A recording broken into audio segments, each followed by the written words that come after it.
On today's episode of I'm So Bored, so I make up some random food test that someone's probably already done, we have which way to cook a burger is best, Sous Vide, Reverse Sear, or the OG Straight Sear.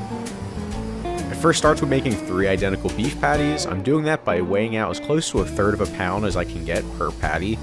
I kept the shape uniform as well by using a burger press, which is actually super helpful, and they're only like $20 on Amazon.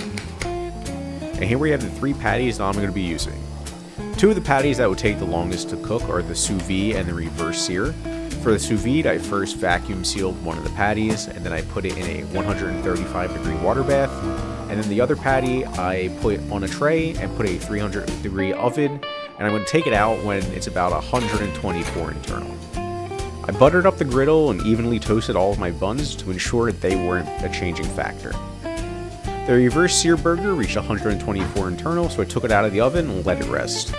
Meanwhile, I started with the OG normal sear burger, and the crust on this was insane.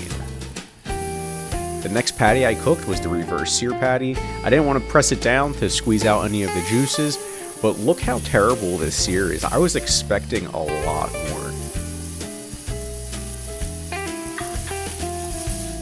Since it doesn't need any time to rest before searing, I took out the Sous Vide patty last. But look at this thing, it literally looks like an MRE patty.